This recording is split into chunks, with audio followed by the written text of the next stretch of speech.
Ya, saya akan menjelaskan perihal konsep lindungi, konsep derivatif, option, forward dan future, lalu swap. Yang pertama saya akan menjelaskan perihal konsep lindungi nilai hedging, yaitu strategi untuk mengurangi atau menghilangkan risiko kerugian finansial yang timbul dari fluktuasi variabel pasar seperti harga komoditas, suku bunga, atau nilai tukar mata uang.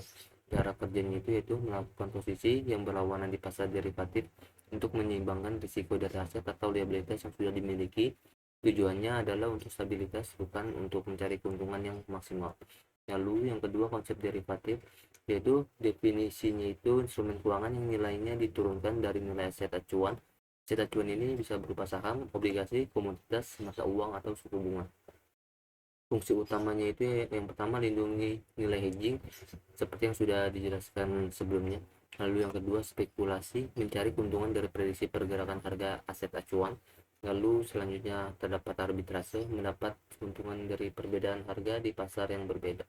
Lalu selanjutnya terdapat option atau opsi, definisinya yaitu kontrak yang memberikan hak bukan kewajiban kepada pembelinya untuk membeli, atau bisa disebut call option, atau menjual, atau bisa disebut put option aset acuan pada harga dan tanggal yang telah disepakati, yang biasa disebut strike price dan expiration date.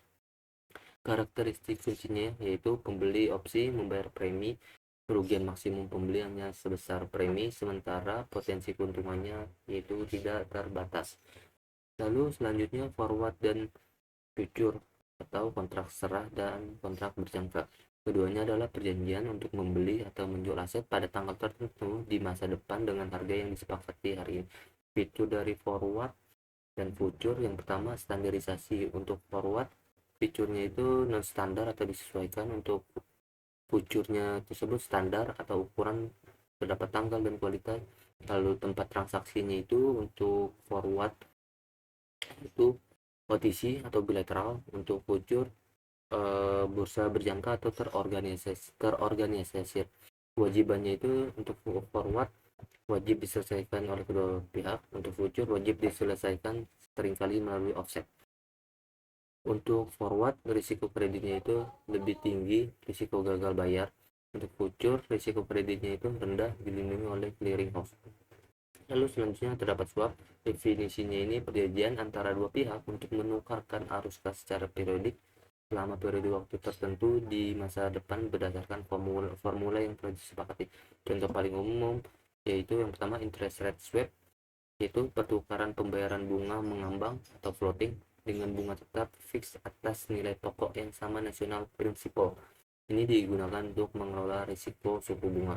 Lalu yang kedua terdapat currency swap, pertukaran arus kas dan pokok dalam dua mata uang yang berbeda untuk mengelola risiko nilai tukar.